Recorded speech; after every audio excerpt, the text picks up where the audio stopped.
తెలంగాణకి సంబంధించి ఇప్పుడు ఆంధ్రాలో డీజీపీ లిస్ట్ అక్కడికి పంపించేసాం.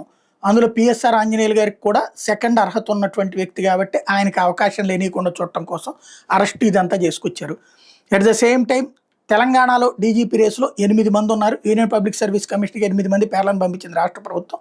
Ravi Gupta 1990 batch, Anand 91 batch, Jitender 92 batch, Vinayak Prabhakar 94 batch, Kothakota Srinivasa Reddy 94 batch, B Shivadhar Reddy 94 batch, doctor Soumya Mishra 94 batch, Shikha Goyal 94 batch. వీళ్ళందరి పేర్లను పంపించింది.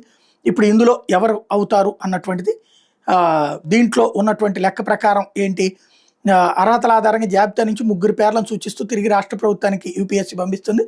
ప్రస్తుతం డీజీపీగా కొనసాగుతుంది డాక్టర్ జితేందర్ అయితే ఏడాది సెప్టెంబర్ 6న పదవి విరమణ చేస్తారు. కొత్తకోట శ్రీనివాసరెడ్డి ఏడాది ఆగస్టు 5న, రవిగుప్తా ఏడాది డిసెంబర్ 19న పదవి విరమణ చేసేస్తారు. ఇప్పుడు సివి ఆనంద్ 2028 జూన్ దాకా ఉంది. ఆప్టే వినాయక్ ప్రభాకర్ 2029 అక్టోబర్ దాకా, బి శివధర్ రెడ్డి 2026 దాకా, ఏప్రిల్ 28 డాక్టర్ సౌమ్య మిశ్రా 2027 దాకా, డిసెంబర్ 30 శిఖా గోయల్ ఉంది. 2029 మార్చి వరకు సర్వీస్ ఉన్నటువంటి నేపథ్యంలో వాళ్ళలో ఎవరిని ఆప్ట్ చేసుకోవాలన్నది వాళ్ళు 3 పంపిస్తే ఆ 3లో డిసైడ్ చేసుకోవాల్సింది వీళ్ళు.